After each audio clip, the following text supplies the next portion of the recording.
Olá, amigos e seguidores do canal, bem-vindos a 2025. Hoje, então, Interlúdio de Terror, dia 1º de janeiro. E antes de seguir adiante, primeiro agradecer a vocês o apoio que a gente vem continuando a merecer. Vou pedir para aqueles tradicionais pedidinhos de sempre, likes, compartilhamentos e comentários. Logo agora, o like pelo menos, né? Para evitar esquecimento. E antes de eu comentar da postagem de hoje, dois adendos aqui. O primeiro é que na introdução do sábado passado, do sábado do Lovecraft, eu comentei que hoje eu iria restaurar ou iria publicar uma postagem que eu tinha tido problemas técnicos no passado, lá em outubro, salvo engano, não consegui postar e era para hoje, porém eu fui descobrir que os arquivos estavam mais danificados do que eu pensava e continuou não sendo possível. Então a obra seria, como quem acompanha o canal já tinha sacado, era O Cocheiro da Morte, da Selma Lagerlöf. Esse daí vai ficar postergado sine die, como se diz. Eu ainda vou precisar de um tempinho para conseguir restaurar. É um arquivo muito grande, é uma novela bastante longa e o arquivo não está em condições de ser postado, então vai ser postado no futuro.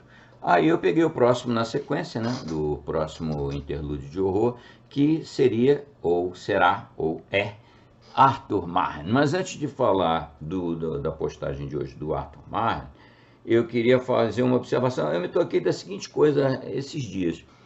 Vocês sabem que esse canal aqui ele já é bem antigo, ele tem vários anos, porém, de 2 anos para cá é que por conta, muito por conta, salve Cthulhu, por conta de Cthulhu e do Lovecraft, é que o canal passou a ter uma exposição maior e ele saiu de um nível assim vestigial, basicamente, para uma exposição ainda muito pequena, um microcanal, claro, porém começou a ter muito mais, começou a contar com a participação de vocês aqui e mudou completamente o cenário dele.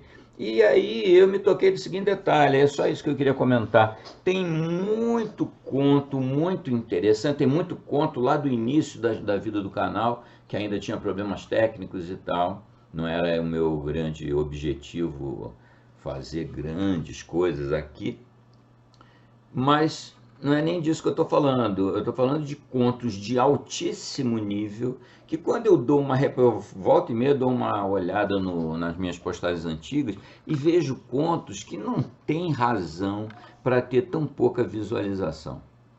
Então, não é que eu queira, sabe, estar aqui fazendo clickbaits ou coisas que o valem. É porque realmente eu acho que vocês estão perdendo, não a narração, narração é o padrão que você já conhece, mas tem muito conto incrível, que foi, como ele é anterior ao surgimento, a essa expansão repentina do canal, por conta do chamado de Cthulhu, os contos são anteriores ao chamado do Cthulhu, eles têm naturalmente muito pouca visualização. Então eu vou fazer o seguinte, eu vou botar aqui, só como eu acho que é legal, que vale a pena. Eu vou botar, a cada postagem que eu for fazendo, eu vou botar um link aqui de um conto ou outro que eu acho imperdível, que vocês deviam de gastar um tempinho e de dar uma olhada lá, né? Eu vou começar vou botar aqui já o de hoje, eu vou colocar o link de um conto do Marion Crawford, é um autor vitoriano muito bom e que tem um conto que é maravilhoso, que eu gostei muito de ter lido quando era criança e gostei muito de ter postado e que pouca gente assistiu, que é o Camarote 105, Camarote 105, Beliche de Cima. Não percam de assistir, é um conto pequeno, vale a pena. Mas, bom, eu vou passar a fazer sempre isso aí para ir resgatando alguma coisa pré-Cthulhu aqui no canal para vocês darem uma olhada, caso queiram. Mas hoje é Interlúdio de Terror e nós vamos de Arthur Marren. Arthur Marren, eu trouxe para cá dois contos que têm um interesse assim historiográfico muito grande, principalmente o primeiro. O primeiro conto chama-se Os Arqueiros, The Bowmen. Esses arqueiros, esse conto ele foi escrito em agosto de 1914 num jornal inglês, bem no início da Primeira Guerra Mundial. E isso foi uma espécie de contribuição do Lovecraft para o esforço de guerra britânico, né? No campo dele de escrita fantástica. É um conto que tem o interesse histórico do seguinte: na época, um monte de gente passou a acreditar que aquilo que é narrado no conto, a parte sobrenatural do conto, seria baseado, seria real, que o Marren estava descrevendo uma situação real, uma coisa maravilhosa real. Até talvez porque o estilo é completamente diferente do estilo do Marren. Ele disse durante muito tempo, por anos, que não era verdade, que aquilo ali era pura ficção, que isso, que aquilo, mas ninguém quis ouvi-lo, não. Naquele contexto conturbado da Primeira Guerra, foi, sabe, adotado pelo povo inglês aquilo como algo, um reforço da nacionalidade, vamos dizer. Mas para a gente entender o que rola no conto, preciso fazer aqui uma observação histórica, né? O que acontece? Meio milênio antes, ou quase, né? 499 anos antes, houve a Guerra dos 100 Anos entre Inglaterra e França. E o que aconteceu? Houve uma batalha, a batalha mais importante da Guerra dos 100 Anos foi a Batalha de Agincourt, entre ingleses e franceses, né? E os ingleses derrotaram os franceses com o uso de uma arma estratégica que eles tinham, que só eles tinham, que era o corpo de arqueiros galeses. É um vínculo com o Marren, claramente. Os arqueiros galeses tinham uma tal eficiência e os arcos deles eram diferentes dos demais, eram arcos muito grandes, atiravam muito longe, e aquele uso dos arqueiros galeses foi que destruiu o exército superior e mais bem armado da França. Isso é um fato histórico da história da Grã-Bretanha. E lá em 1914, em plena Primeira Guerra Mundial, o que acontece no conto? Nem é spoiler, porque é um conto tão pequenininho. Os alemães, bem no início da guerra, estavam tentando vencer a guerra em poucos meses, né? E mandaram os exércitos deles, o exército alemão era considerado o melhor do mundo na época, e ele então varreu os franceses num primeiro momento, os ingleses, e teve então a Batalha de Mons, na localidadezinha de Mons, na França. E os alemães tinham um exército, além de ser muito superior, muito maior, ele estava varrendo os ingleses. E no conto, um soldado inglês, apavorado com aquela avalanche alemã, ele invoca São Jorge para proteger a Inglaterra. Como vocês sabem, São Jorge é o padroeiro da Inglaterra, né? E aí o que acontece? Por intervenção de São Jorge ou não, aparecem os fantasmagóricos arqueiros galeses lá da Batalha de Agincourt. E os soldados veem aqueles arqueiros imensos, fantasmagóricos, atirando as flechas no exército alemão e dizimam aquela primeira onda de soldados alemães de forma sobrenatural. É isso que é o conto Os Arqueiros. E ele é famoso na literatura fantástica de terror por conta desse aspecto sobrenatural e pelo aspecto de que ele foi adotado como uma verdade pelo povo britânico. Muito interessante. E aí eu ia postar só Os Arqueiros, mas aí eu fui reler alguns outros contos do Marren e descobri um conto que eu não tinha percebido essa conexão quando li a primeira vez há décadas, que é o Das Profundezas. Esse conto das profundezas, ele começa, o próprio Marren falando, antes de entrar na história propriamente dita, ele se refere aos arqueiros, dizendo, pô, eu disse para todo mundo que aquilo não era verdadeiro, que não sei o quê, mas aí existem outras situações fantásticas aí que ele envereda pelo conto, aonde o sobrenatural é num estilo tipicamente Marren, aquele misticismo celta, né? mas que tem essa ponte entre o conto de 1914, Primeira Guerra no meio, que ele pouco escreveu nesse período, e o conto das profundezas da Terra em 1923. Tem essa conexão, que é o próprio Marren falando no início do segundo conto. Esse segundo conto, o tema dele é basicamente misticismo céltico, galês, aquela história do povo pequeno. Isso aparece aqui no canal, já narramos muita coisa com essa temática, Marren e não Marren, né? Isso aparece muito no Howard, por exemplo. Então, o povo pequeno, que muitos confundem com crianças, mas que vivem no fundo da terra, bababá, é sobre isso que é o conto. Não vou adiantar, porque aí de fato é spoiler. Eu só queria falar com vocês dessa conexão entre os arqueiros e seu interesse historiográfico, praticamente, e o segundo conto, que é uma típica produção Arthur Marren, aquela delícia de prosa do nosso galês favorito. Era isso aí, abraço a todo mundo, saudações, e espero que o Réveillon tenha sido bom e que vocês já estejam firmes e fortes para continuar acompanhando nossas postagens aqui. Hoje, Interlúdio de Terror, Arthur Marren, Os Arqueiros, 1914, Das Profundezas da Terra, 1923. Abraço a todo mundo, saudações e fiquem bem e vamos lá.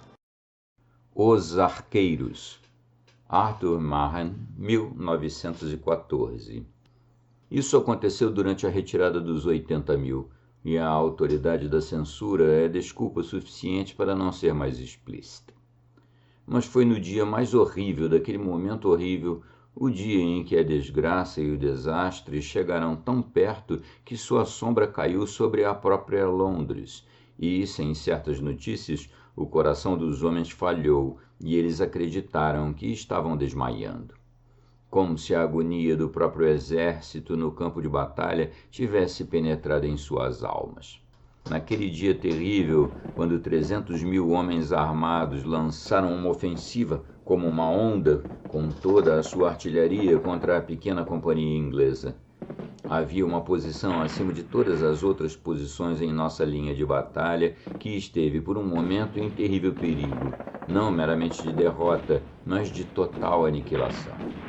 Com a permissão da censura e de especialistas militares, talvez pudéssemos descrever essa posição como uma parte avançada e, portanto, se fosse esmagada e espalhada, toda a força inglesa seria destruída. O flanco esquerdo aliado seria desviado e Sedan inevitavelmente se seguiria. Durante toda a manhã, os canhões alemães trovejaram e rugiram contra essa posição e contra os 1.000 homens que a defendiam.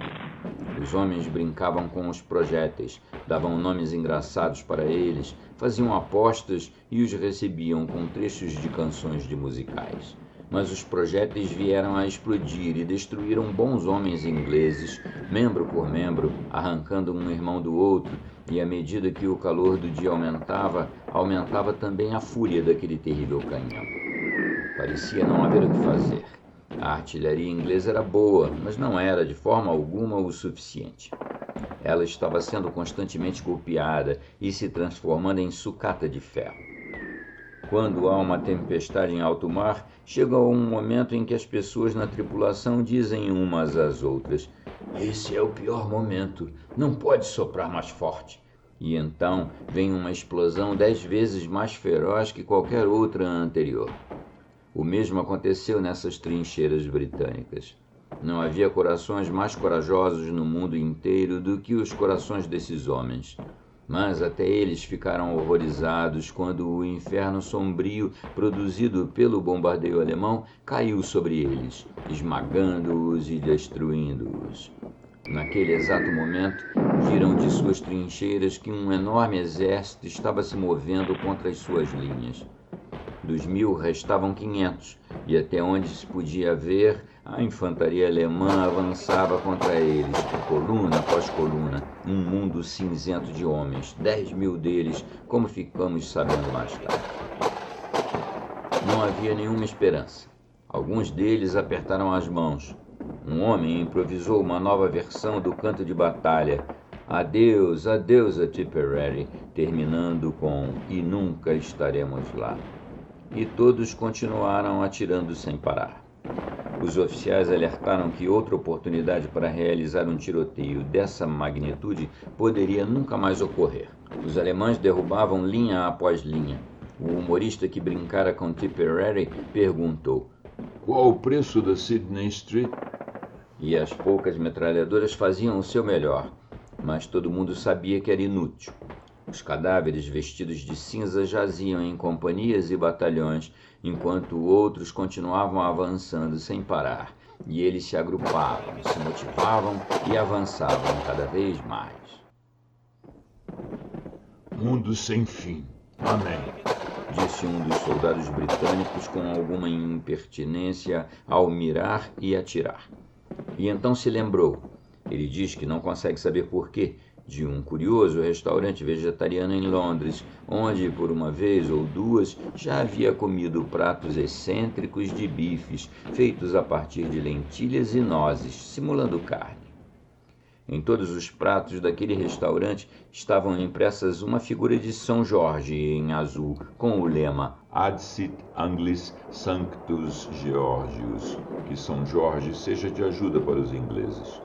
Aconteceu que esse soldado conhecia latim e outras coisas inúteis, e agora, ao atirar em seu homem naquela massa cinzenta que avançava a 300 metros de distância, ele pronunciou o piedoso lema vegetariano. Ele continuou atirando até o fim, e finalmente Bill, que estava à sua direita, teve que lhe dar um jovial tapa na cabeça para fazê-lo parar, avisando que a munição do rei custava caro e que não deveria ser levianamente desperdiçada ao atirar em alemães que já estavam mortos. Pois assim que o estudioso em latim fez suas invocações, sentiu algo entre um estremecimento e um choque elétrico passar por seu corpo. O rugido da batalha foi morrendo em seus ouvidos, até que se tornou um suave murmúrio. Logo em seguida, ele diz que ouviu uma voz mais elevada do que um trovão a gritar: "Formar, formar, formar!" Seu coração se aqueceu como uma brasa ardente. Depois ficou frio como gelo, parecendo-lhe que um tumulto de vozes respondia ao seu chamado. Ele ouviu, ou pareceu ter ouvido, milhares de vozes gritando: "São Jorge, São Jorge! Venha, Senhor! Ah, venha, querido santo, conceda-nos a libertação! São Jorge para uma Inglaterra feliz! Rápido, rápido, Monsenhor São Jorge, ajude-nos! Ah, São Jorge! Ah, São Jorge! Um arco grande e vigoroso! Cavaleiro Celestial, ajude-nos!" E quando o soldado ouviu essas vozes, viu diante dele, além da trincheira, uma longa fila de figuras, com um fulgor sobre elas. Eram como homens que retesavam seus arcos, e depois de outro grito, uma nuvem de flechas assobiou e zuniu no ar em direção aos anfitriões alemães. Os outros homens na trincheira estavam atirando o tempo todo. Eles não tinham esperança, mas miraram como se estivessem atirando em Bisley. De repente, um deles levantou a voz no inglês mais simples. "Que Deus nos ajude!" Ele gritou para o homem ao lado dele. "Estamos contemplando autênticas maravilhas. Olhe para aqueles cavalheiros de cinza. Olhe para eles. Você os vê? Eles não estão caindo às dezenas nem às centenas. Eles caem aos milhares. Olhe, olhe. Um regimento caiu enquanto eu estou falando com você." "Cala a boca!" o outro soldado berrou, ainda mirando. "Sobre o que você está tagarelando?" Mas ele se surpreendeu assim que falou, pois de fato os homens de cinza estavam caindo aos milhares. Os ingleses podiam ouvir os gritos guturais dos oficiais alemães, o estalo de seus revólveres enquanto atiravam, e ainda assim, linha após linha, caíam ao chão. O soldado que conhecia latim ouviu o grito o tempo todo. "Rápido, rápido, Monsenhor, querido santo, venha rápido em nosso auxílio. São Jorge, ajude-nos. Cavaleiro Supremo, nos defenda." As flechas silvantes voaram tão rápido e em tão grande número que elas escureceram o céu. A horda pagã desaparecia diante delas. Mais metralhadoras! Bill gritou para Tom. Não as ouço! Tom gritou de volta. Mas de qualquer forma, graças a Deus, eles tomaram uma boa. De fato, 10.000 soldados alemães foram mortos na frente daquele posto avançado do exército inglês e, consequentemente, não haveria Sedan. Na Alemanha, um país governado por princípios científicos, o grande Estado-Maior decidiu que os desprezíveis ingleses deviam ter empregado projéteis contendo algum gás desconhecido e de natureza venenosa, pois nenhum ferimento era perceptível nos corpos dos soldados alemães mortos. Mas o homem que sabia qual era o sabor das nozes, apesar de chamarem de bife, sabia também que São Jorge havia trazido seus arqueiros de Agincourt para ajudar os ingleses. Fim.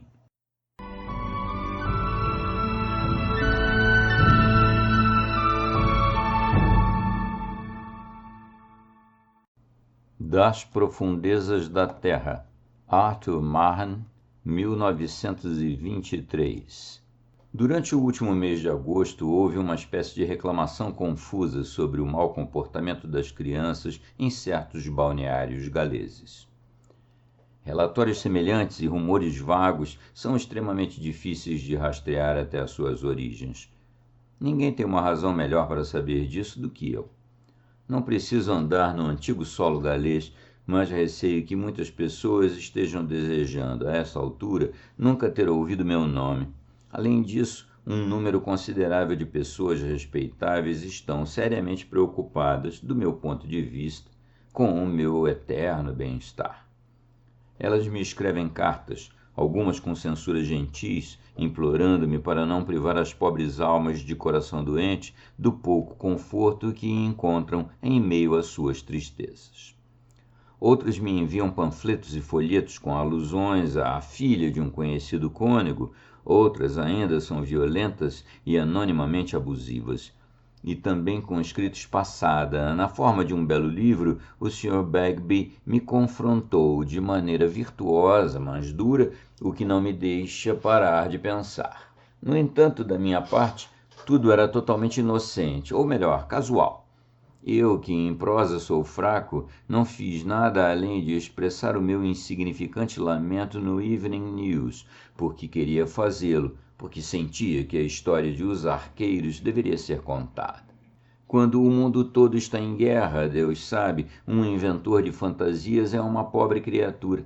Mas pensei que nenhum dano seria causado, de qualquer forma, se eu testemunhasse, à maneira da arte fantástica, minha crença na glória heróica dos anfitriões ingleses que retornaram de Mons depois de lutar e vencer. E então, de uma forma ou de outra, foi como se eu tivesse pressionado um botão e colocado em operação um mecanismo terrível e complicado de rumores que se diziam ser autênticos, de fofocas que se apresentavam como evidências, de absurdos extravagantes em que a maioria dos bons homens acreditavam firmemente. O suposto testemunho daquela filha de um conhecido cônego invadiu as revistas paroquiais e também gozou de fé dos eclesiásticos dissidentes. A filha negou qualquer conhecimento sobre o assunto, mas as pessoas ainda citavam suas supostas palavras textuais. E as publicações foram confundidas com contos, provavelmente verdadeiros, de alucinações angustiantes e delírios de nossos soldados em retirada, homens fatigados e destruídos até a beira da morte. Tudo se tornou pior do que os mitos russos, e, como na fábula dos russos, parecia impossível seguir as correntes da ilusão até suas nascentes, ou cabeças. Quem foi que disse que a senhorita M conhecia 2 oficiais que etc, etc? Suponho que nunca saberemos o nome falso e enganoso dele. E isso vai acontecer, ouso dizer, com este estranho caso das crianças impertinentes da cidade litorânea de Gales, ou melhor, de um grupo de pequenas cidades e vilas situadas dentro de uma certa seção ou zona, a qual não irei indicar mais precisamente do que eu gostaria, visto que amo aquele país e minha recente experiência com os arqueiros me ensinou que nenhuma história é muito indolente para ser acreditada.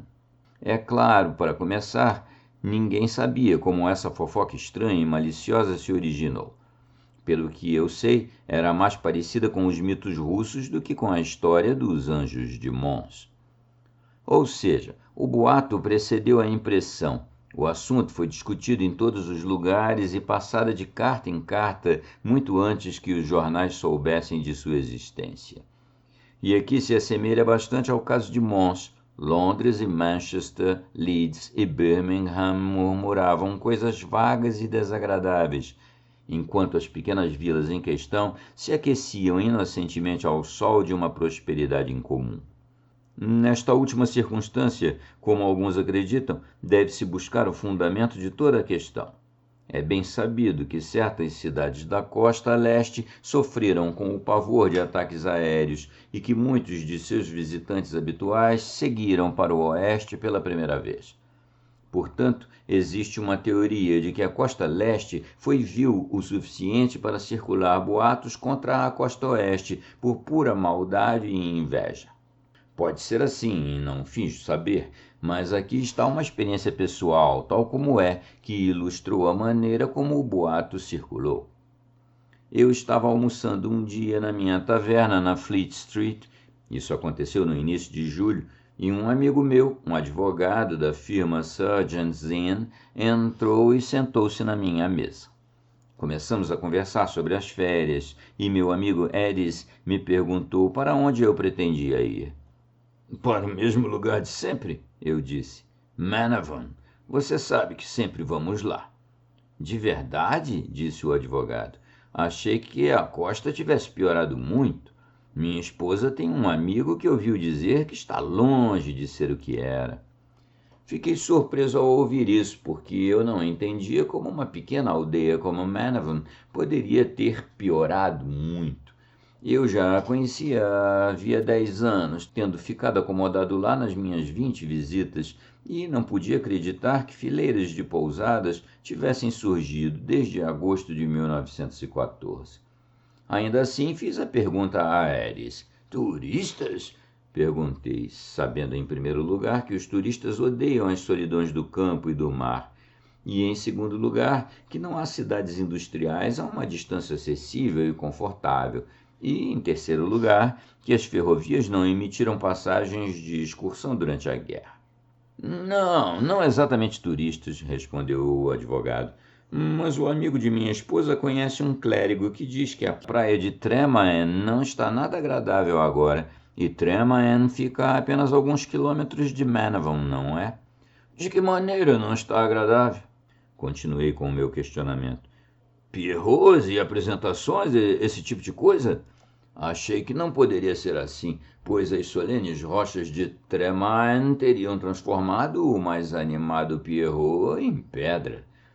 Ele teria congelado em um penhasco acima da praia, e as gaivotas levariam sua canção e a tornariam um lamento pelas cavernas solitárias e em expansão que olham para Avalon.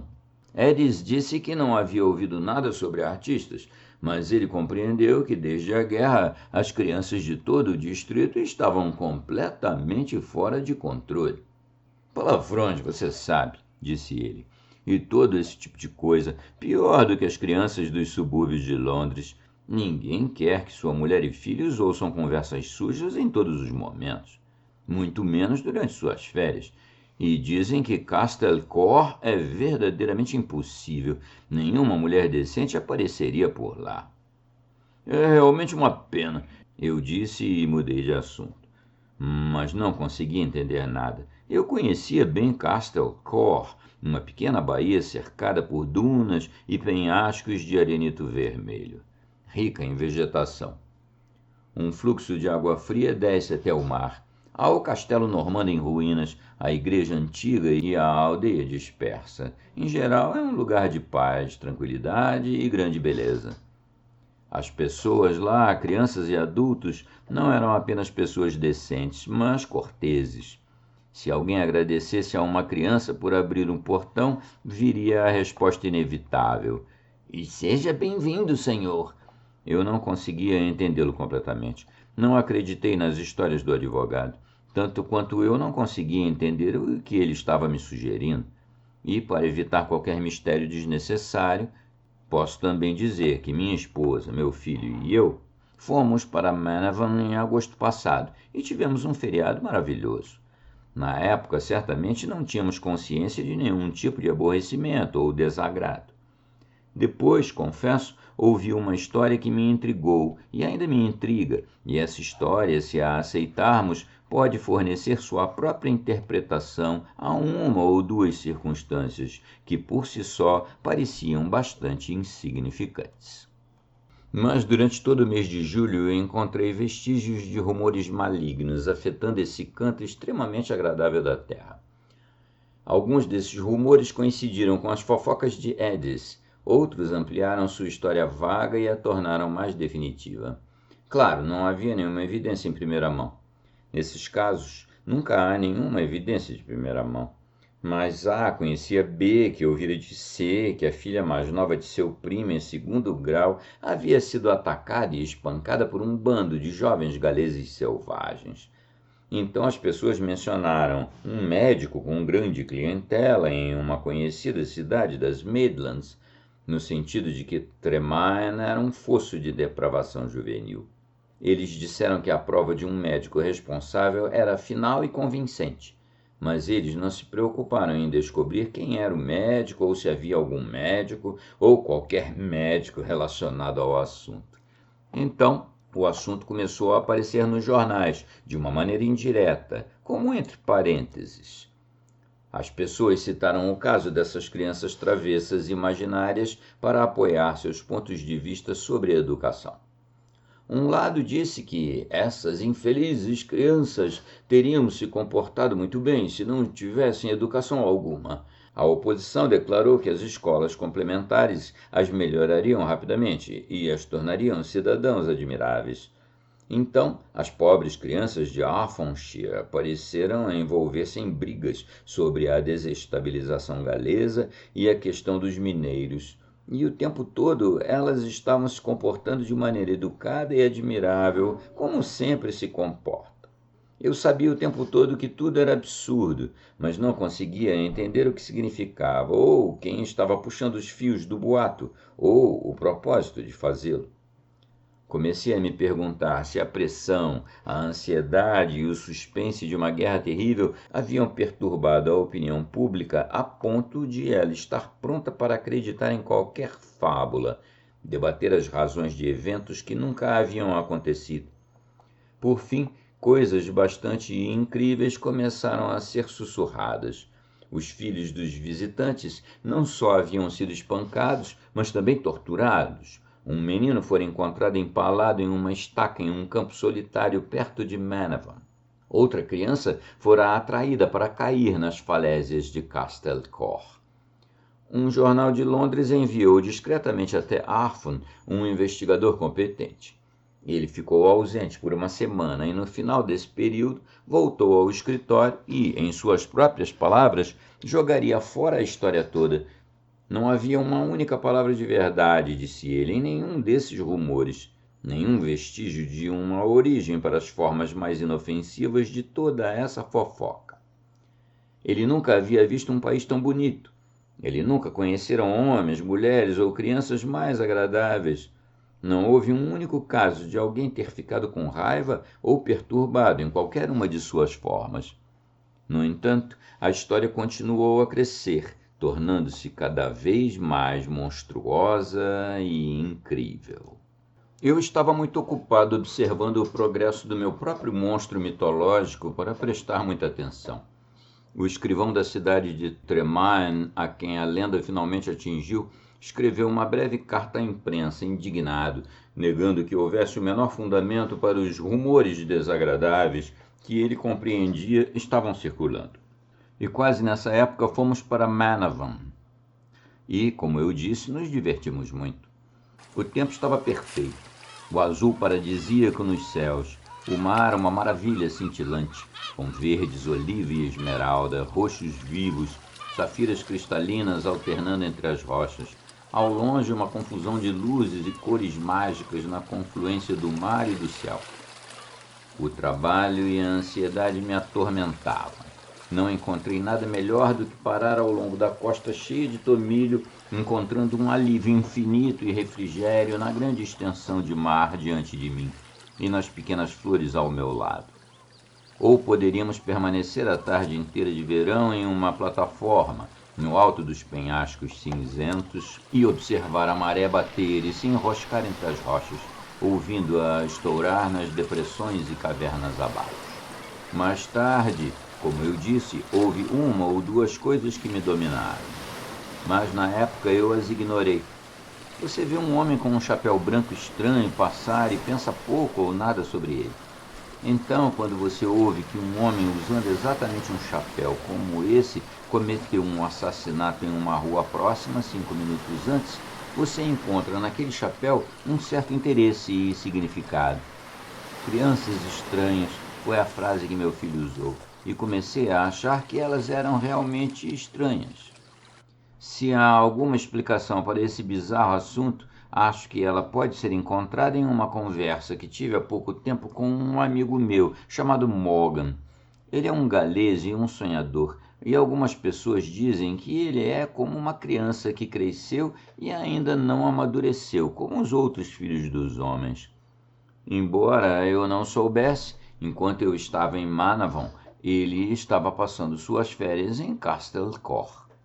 Ele era um homem solitário e gostava de lugares solitários, e quando nos encontramos no outono, ele me contou que costumava ir, dia após dia, a um distante promontório naquela costa conhecida como o Velho Acampamento, carregando em uma cesta seu pão, queijo e cerveja. Ali, muito acima das águas, estão localizadas paredes magníficas e poderosas, cobertas de turfa.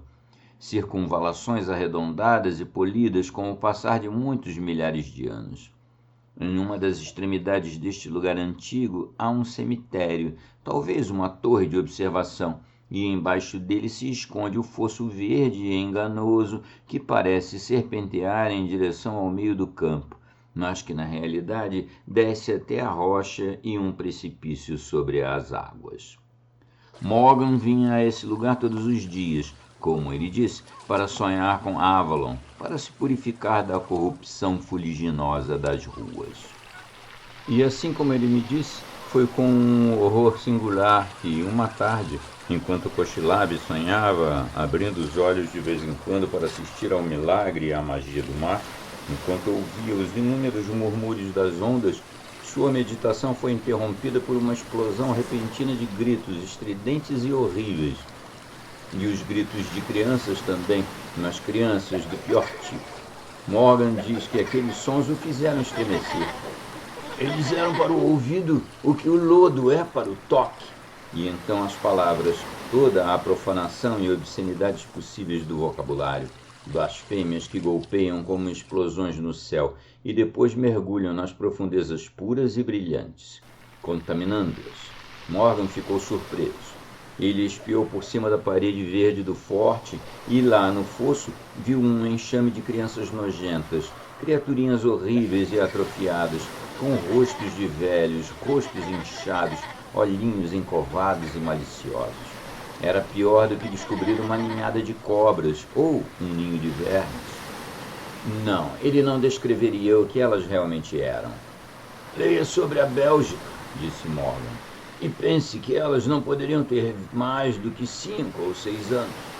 Não havia infâmia, disse ele, que elas não perpetrassem, nem crueldade que poupassem. Eu vi sangue correndo em abundância, enquanto elas urravam de tanto rir, mas depois não conseguia encontrá-lo na grama. Morgan disse que as observou e não conseguiu pronunciar nenhuma palavra. Era como se uma mão pressionasse sua boca com força. Mas finalmente ele recuperou sua voz e gritou com elas, e elas explodiram em gargalhadas obscenas e gritaram de volta, e se espalharam, desaparecendo de sua vista. Ele não conseguiu localizá-las, e supõe que elas se esconderam nas espessas samambaias atrás do antigo acampamento. Às vezes não consigo entender meu senhorio em Castle Cor, Morgan continuou. Ele é o agente do correio da aldeia e tem sua própria fazenda. Um tipo de sujeito decente, honesto e comum.